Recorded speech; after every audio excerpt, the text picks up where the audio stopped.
Well, hello everyone. Welcome back to another episode of Espresso with Matt. I am really thrilled today. I have a friend of mine named Kimberly Minto here to talk to me a little bit about a range of subjects and my first magazine owner on Espresso Matt, which I'm very excited about. So I'm kind of checking all the media boxes off these days. Kimberly, how are you doing today? What's going on? I'm good. I'm excited for things to come for my business later in the month, which we can talk about, but I'm good. Awesome. Well, thank you so much for joining. First question we have to ask all the guests. I know this is a little bit of debate for you, and you're thinking about what you're going to drink here. So I'm very curious. Yeah. What's in the coffee cup today? I got some green tea. This cup is disappearing, but yes, I brought green tea with me. It's a new drink for me. I wasn't really a morning drink person, but doing some research for your show, actually, I was like, I think I'm gonna start trying this, and I've been doing it for a week or so, and I'm happy about it. So, Kimberly, you know what? Thank you very much for that endorsement. Maybe a sponsors are going to pick me up one day. I hope I'm. So myself, I am drinking my Cafe Bustelo double espresso, made in my typical coffee pot today. It's my second cup today, and doing pretty well. So thank you so much for joining. I really appreciate it. I'm really excited about today's conversation. I'm Um, really excited to be here. Absolutely. So, can just for everyone out there, kind of maybe just take a few minutes to give me a little bit of your background and what you're doing about your business and about how you kind of evolved to starting your Okay. own business. Love to hear about that. Okay. So I started Sitting Beauty Media, whose flagship publication is Sitting Beauty Magazine. I Going back, I started with a degree in marketing. I did not think I was going to be an entrepreneur. If anybody asks me, I say I fell into it because that's literally what it feels like to me. I started marketing because as a person with a disability, I was always cognizant of finding a job that I could do anywhere, given constraints that I might have. I had no experience with someone saying, like, an older mentor with a disability in the job market saying, you should look out for XYZ. I didn't have that. I'm the first person in my family with a disability that you have to kind of consider things like this for. So that was an interesting journey. But I chose to do marketing. I graduated from school naively, thinking my degree would get me in the door, as many millennials do. Um, and then I started hearing, you don't have the experience, you don't have the experience. And I was thinking, okay, well, I couldn't go get a job like many of my friends in retail to get that customer service experience that they're looking for because as a wheelchair user, I don't know if anybody's looked at those jobs recently, but it says you must be able to lift 50 pounds or whatever. And I'm like, I don't know many people that can do that with boxes right off the bat, but obviously with my wheelchair it wasn't going to work out. So that was my struggle, my issue. And then I got tired of doing the job hunting process during COVID, and I just hopped online with other women with disabilities, started talking about all the things. But I'm a fashion girl at heart, so clothes came up, and I would constantly see women asking for advice if they had to go to certain events, and because of their disabilities and how it affected them, they weren't able to wear the quote unquote what's kind of typically expected, whether it be shoes, outfits, whatever. And I kept answering these questions, and then I thought, is there a central place for women with disabilities to get this information that pertains to us and our disabled bodies, whether it was seating, stand? And I did the research, and there wasn't one. So I just thought, I'm like, oh, it's not there. I'm going to create it. I mean, kudos to you.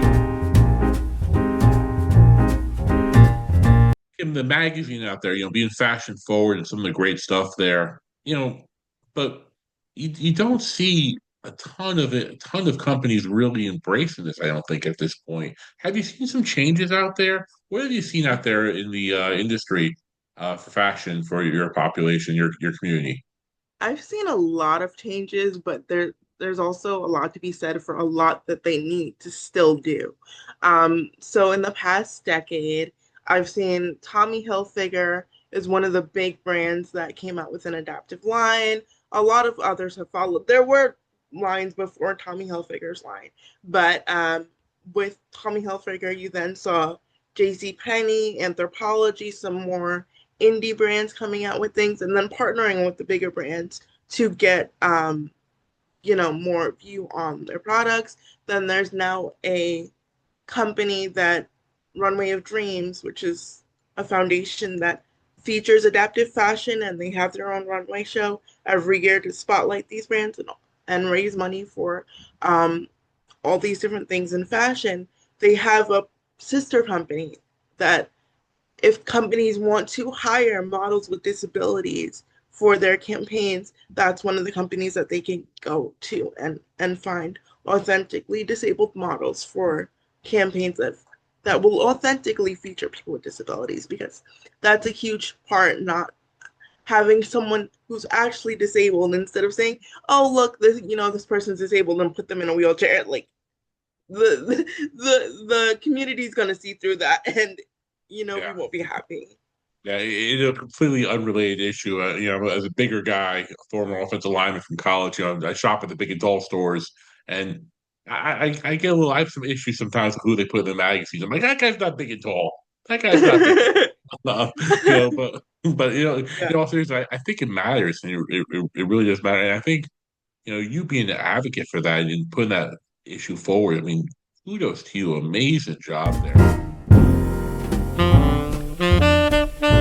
Um, how have you kind of seen impact personally? Have people talked to you about it, how it's impacted them and their family or in their businesses? um well, for me personally, I'll talk about one of the brands that I do love now, Yeah. Anthropology, because what they did, a lot of brands and a lot of companies, and this is what they can manage, so no shade on that, but they've done this whole thing where you look for adaptive clothing, you go to their websites, you type in adaptive, and you have to then you'll see everything, but it's kind of separate from like the regular clothing and all of that. Anthropology, while you can still type it in just to get just their adaptive clothing, they have their clothes listed on the website where you have regular, plus size, and then there's an adaptive option. So it's all right there. There's no separate shopping, no separate like looking for those adaptive pieces. It's there. And they have a seated and non-seated version, because that is a thing.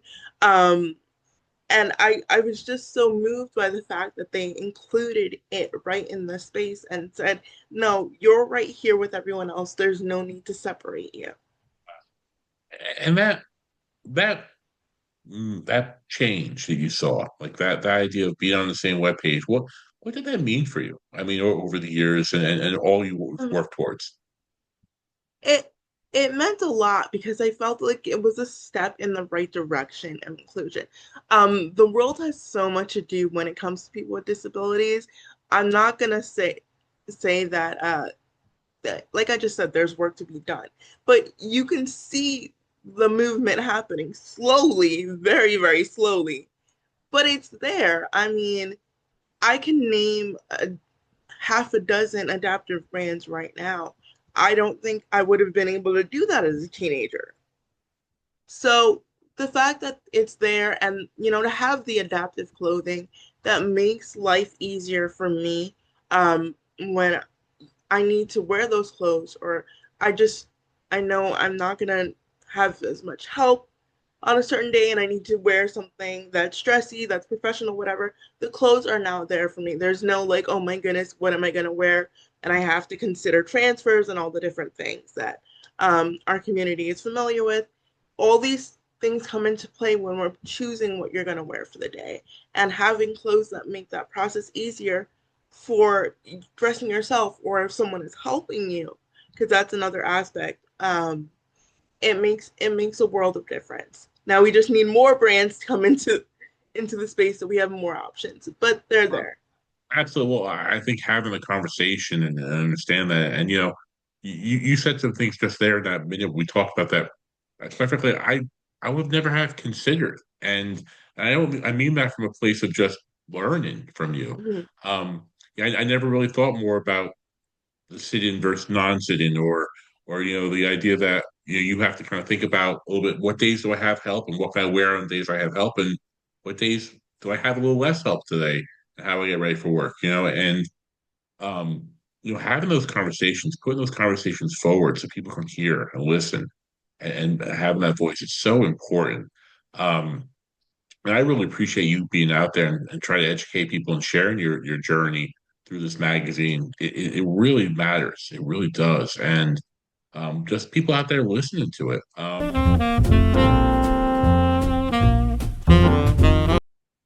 And again, I was thrilled that you joined because I haven't had anyone who has their own magazine on my show. And so that was another one of my, Espresso and Matt bingo cards. I'm checking one of those boxes off. But can you talk a little about this magazine and how you get it? Who's it for? What's really the purpose of it? Can we talk about that for a few minutes? Sure. So, Sitting Beauty magazine is for women with disabilities between the ages of 25 and 35. But if you're an ally, a best friend, family member, there's going to be stuff in there for you too. It's not exclusively tailored to just people with disabilities. Because and I say that because I write about articles where you have fashion tips, where things are trending. How can you style those trending looks with adaptive pieces? And then, so there's the fun article side of that. There's fun tips about beauty for that. But then there's also articles where, and I'll share a sneak peek with you. My July issue coming up, I have an article where I talk about words in fashion that need a redefinition through a disability lens.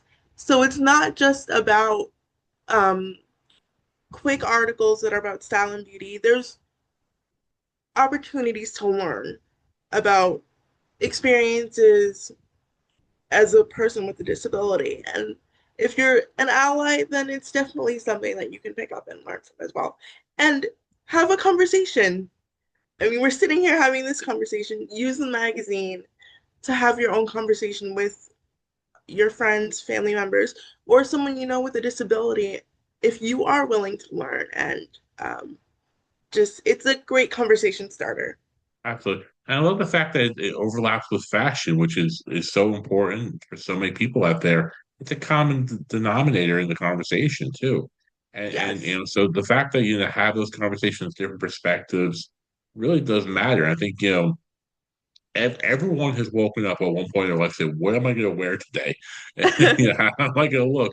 I mean, it's such a part of the human experience, and to share that with others and that perspective, it gets into a different way of conversation. So not only for people who are fashion forward, and again for your population, it opens up conversations in a different way to talk about disabled Yeah. populations and what they need to work, or what we're working towards together.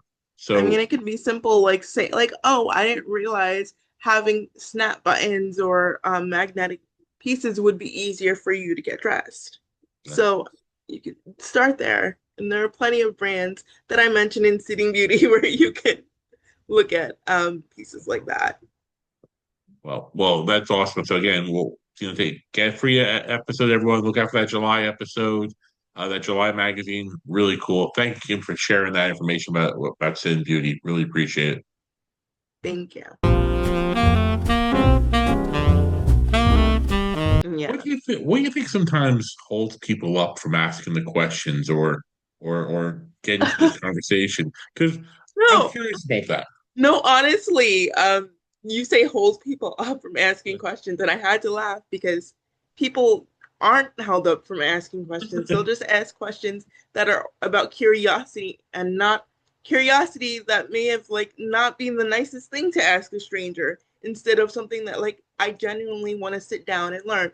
Like if I had 10 people who were coming at me with questions from a place of learning like you and I are sitting down right now, I will sit there for hours and answer questions all day.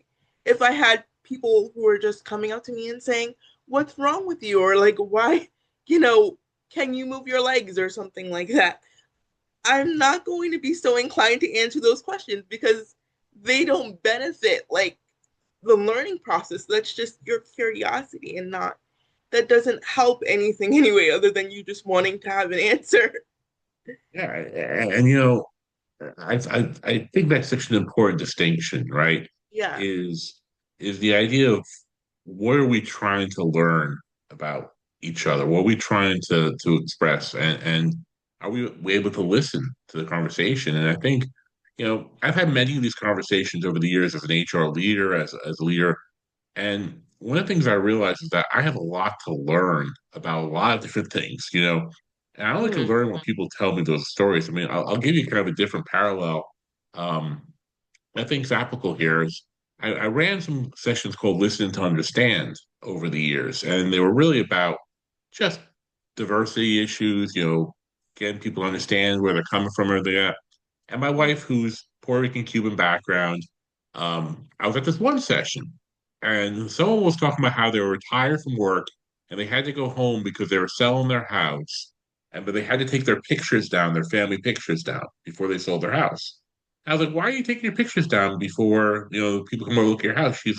She starts laughing. She's like, "I'm black, and because I'm black, if there's people pay us less for the house if they see pictures of my family up, so I Right, right. take those down." And I said, Yeah. "I never heard of that." You know, someone looks at me and goes, "Well, Matt, you're white. You don't have to worry about that." And I'm like, Yeah. okay. And Yeah. I said, thanks for sharing that. I really appreciate it. And I thought more about like I kind of was thinking about it for a while, but I came back to it and said, well, that really makes me angry, that if I had to go home and take my pictures of my family down because I was selling my house. And so I went Yeah. home and told my wife that. She's like, oh yeah, she's like, when we're selling this house, all the Puerto Rican flag and Cuban flags are coming off the walls, so we're gonna get more money. And I thought about that, and that was like an example where I really had no Hmm. like perspective of that being an issue for people. It's only because Right. I asked them generally learn to listen, about that Yeah. and understand that. And now I think about that a lot, about those as examples, and I think, for you sharing your story about fashion forward, and what those mean, you know, if I'm designing a web page and I say, okay, I'll just put these fashions of this page over here. You have to do three extra click. It's not a big deal, you Yeah. know. But for you, because it's on a different page, there's a message being sent there, right? Yeah. Versus having those clicks be right there. Wow, that's a different message too. And it's so important. It's so cool. You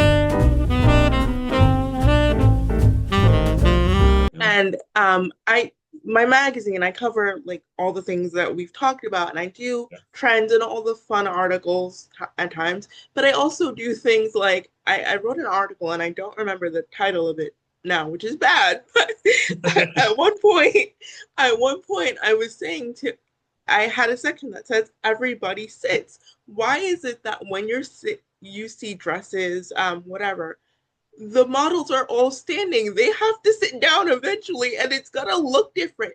So then I remember having this conversation with a few friends. They're like, we were all trying to find formal wear for an event, and we just were like, we want to see how it looks when you're sitting down because Yeah. sitting down is what it is for us.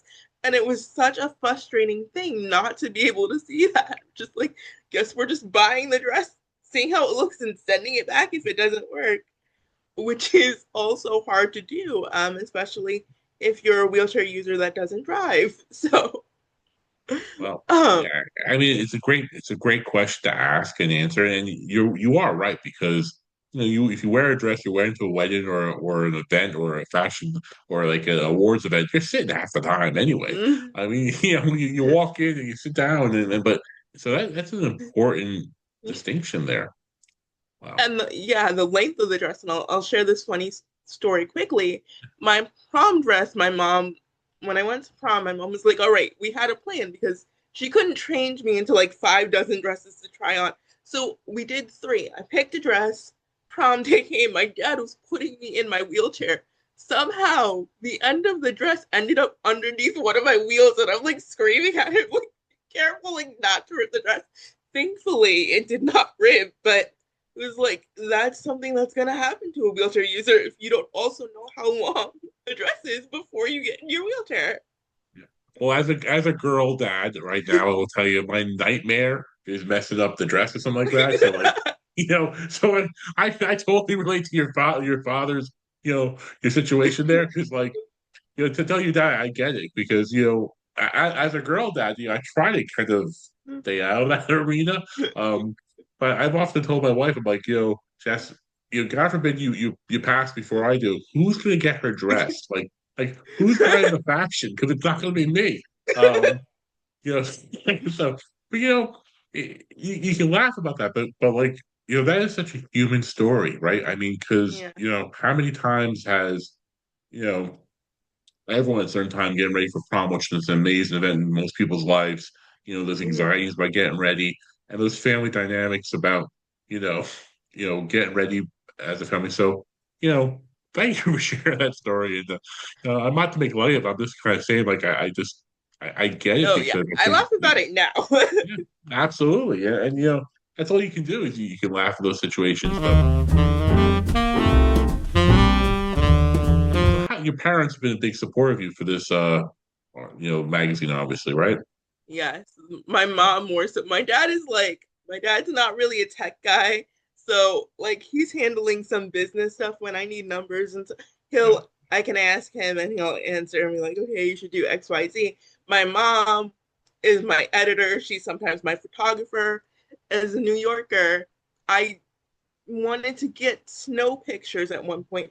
Wheelchair tires and snow do not mix, but my mom shoveled around like the doorway where I was coming out with my wheelchair so I can make a small circle and the wheels wouldn't get stuck and take a few pictures for like 10 minutes and then go back inside.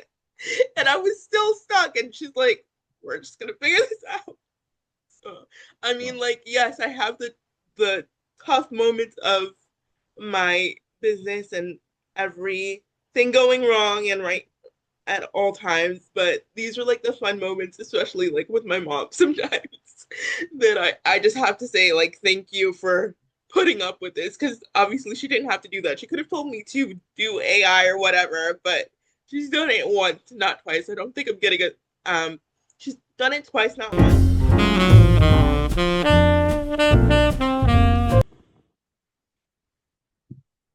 Well, Kim, as we're talking about, you know, the hiring process for you, what it was like, and some of the challenges you had there. A word I hear all more and more and more is this concept of empathy, and Mm. empathy in the workplace, empathy in life in general. Can you speak about what that word means for you, and what you would like to see more of out there? Um, so I don't know if this will directly relate to hiring, but I've experienced a lot in terms of being a person with a disability and going out on my own, like when I don't have a friend with me, when I don't have my aide or, a family member. And I think my disability has made me a more empathetic person because I understand, like, when your body lets you down and, things happen, all things. But for me, then, like when I go out and I drop something, I take a second. I can't pick it up. So I take a second, I look around and I'm like, all right, who can I ask to pick this up? I'm not going to ask the first person who approaches me. If someone approaches me and picks it up, great. But I don't like just pick someone, the first person to come along, because it's like, who do I think is gonna pick it up and not make me feel bad about needing their help?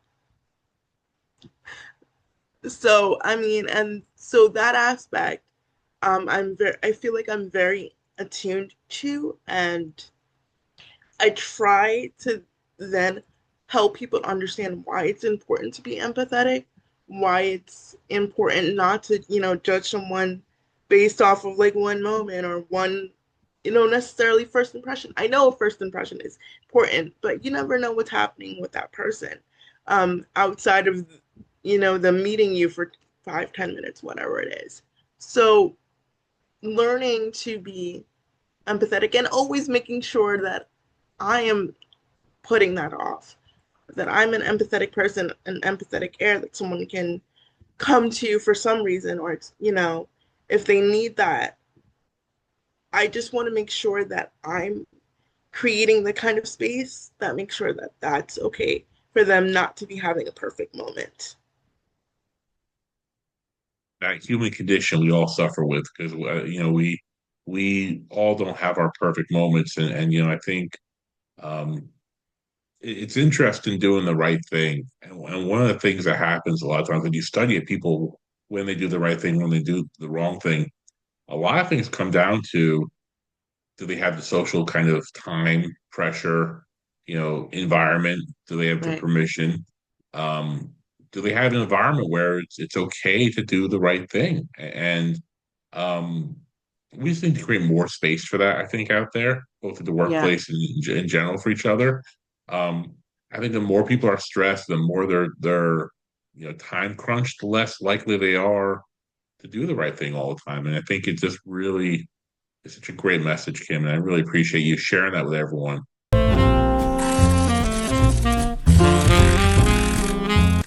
And it's really, one of the things I want to come back to is you have some amazing stuff going on. So if people want to get in contact with you, they want to follow you, they want to learn more about Sitting Beauty, they want to, support your journey and support your magazine. How do they get in touch with you? How do they find that? And how do they find, you know, Okay. you out there?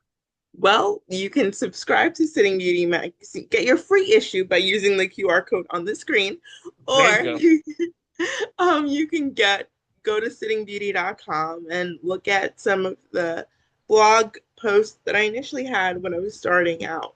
Um, Subscribe to the issue and get all access to Sitting Beauty, the archives, the things, and there are some perks getting a free sneak peek at the upcoming issue. And as I grow, I obviously will be adding to those perks for my Sitting Beauty insiders. But so that's the magazine. You can find me on social media at Facebook for on Facebook for Sitting Beauty Magazine, Instagram, Threads, and LinkedIn now. And then for my influencer account, where it's a little bit more my style, but some entrepreneurial experiences, because that is my life now. You can find me at Adaptively Reimagined Kim on Instagram and Threads. Very cool. So, I'm going to date myself here. I don't know what Threads is. I'll have to look at it. um, but I really appreciate you sharing all the information, and I'm really happy we're connected. And I really look forward to following your journey, both as an Yeah. entrepreneur, as a person, and really as a voice out there. Um, so much fun. Okay, speaking of fun, we're gonna get to everyone's favorite time of the day, our espresso round questions. So Hmm. here we go. Over a cup of coffee, or in your case, green tea. What's the best piece of advice you ever got? um, be patient with yourself because I mean, especially with a disability mindset where you feel like you have to do everything on the same level of everyone else. It's just like, no, take your own journey and you'll get there. Yeah. Yeah, that is such an important piece of advice, and something that I think we all need to learn. Um, you know, I think we get into this habit that we feel like our journey is a step progression, and if you're not at a certain step, somehow you're behind. The Yeah. truth of the matter is, it's a winding road with many different twists and turns, and there's a journey in greater good, but it doesn't happen overnight. Such great advice, Kim. Kim, there's a lot of leaders, there's a lot of people out there who are thought leaders who watch this show. If you had a cup of coffee with them and you give them advice, what would that advice be? Be willing to listen and learn and don't assume that you know everything. Like we were talking about before, if you want to have a conversation with someone with a disability, um, have a regular conversation like you do with anybody else. Don't start with, their mobility aid. They may tell you eventually if they choose to, but don't let that be the first part of the conversation. And be willing to learn. Yeah. It's that old saying, if you had a conversation with a person with disability, you had one conversation with a person with disability. I mean, the fact of the matter is, you know, you can't apply just a broad stroke to a person. as one thing and think you got to know the whole community. Um, Yeah. so your advice is so simple, so hard. Well, how do you have a conversation with someone with disability? You have a conversation with a person. That's what you do. And Kim, thank you for that advice and really great advice there. Now, you can go back and talk to a younger Kim and give her advice. What advice are you giving yourself? Um, be I'd probably be a few things because I didn't study journalism in school, so probably that would do that. And probably just be patient because the job that you are going to create for yourself does not exist yet. So just go out there, explore everything, but don't try to rush it and feel like you need to be on someone else's timeline, someone else's journey. You're gonna make your own. Amen to that. What a great advice there. Our final question. You have a cup of coffee anytime, any place with anyone. Who are you having that cup of coffee with? Oh my gosh, that's such a hard question. Can I pick two people? Of course, it can be a big tea party. I would probably choose Michelle Obama Okay, just to learn from her and the style, of course, and Madam C.J. Walker. very Uh, cool. yeah. I think I shared with you the email. I was just in Atlanta and did a little tour of the King neighborhood there, which is a great tour, by the way, and saw her first shop there. And I tell you the metaphors there and the parallels there are really cool. And we won't get into whether Michelle should expose the arms, not expose the arms. I think you have great arms like that. You show them off, trust me. But what an amazing conversation that would be. And I think, as much as they would inspire you, I think you would inspire them also. Um, and you belong at that table, and that's good. That would be a really, really great conversation. I think Um, so. Kim, what a wonderful episode. Thank you so much for joining. Thank you so much for sharing your journey with us, having some laughs and talking about this. This was a really, really great cup of coffee today for me. I really appreciate it, Kim. Thank you so much. Thank you again for having me. All right. Till the next cup, everyone. Thank you so much for joining us. Talk to you all soon.